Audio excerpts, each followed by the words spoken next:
வந்து பிறந்தோன்னு அடிக்கடி நான் ஃபீல் பண்ணிட்டு இருப்பேன். சின்ன வயசுல இருந்து என் சித்தப்பா பண்ற அடிதடி எனக்கு சுத்தமா பிடிக்காதுக்கா. இவங்களெல்லாம் எப்படி சமாளிக்கிறதுன்னு எனக்கு தெரியலக்கா. இத பாரு சித்ரா, எப்பவுமே பொம்பளை பிள்ளைங்க ரொம்ப தைரியமா இருக்கணும். இதெல்லாம் பார்த்து நீ பயப்படக்கூடாது.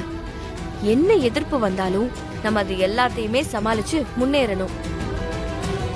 இப்ப நீ படிக்க வேண்டிய வயசு. தேவையில்லாம இதெல்லாம் போட்டு மனசுல குழப்பிக்காத. எங்கக்கா காலேஜ்ல சேர்றதுக்கு அட்மிஷன் லெட்டர் வந்துச்சு. ஆனா என் வீட்ல என்னை வெளியே கூட விட மாட்டாங்க. இதுல நான் எங்கக்கா படிக்கிறது? என்னை எக்ஸாம் எழுத கூட்டிட்டு போன உங்களுக்கே இவ்ளோ பெரிய தண்டனை கொடுத்திருக்காங்க. சித்ரா, நீ இதுக்கெல்லாம் சோர்ந்து போயிடக்கூடாது. பொம்பளை புள்ளைக்கு படிப்பு தான் அடையாளமே. அந்த படிப்பு இல்லாததாலதான் இன்னைக்கு பல பொண்ணுங்க ஆம்பளைங்களை சார்ந்து இருக்காங்க. அதனால எவ்வளவு பிரச்சனை வந்தாலும் நீ படிப்பை மட்டும் விட்டுறக்கூடாது. இன்றே டவுன்லோட் செய்து உங்கள் ஃபேவரட் ஷோக்களை என்ஜாய் பண்ணுங்க.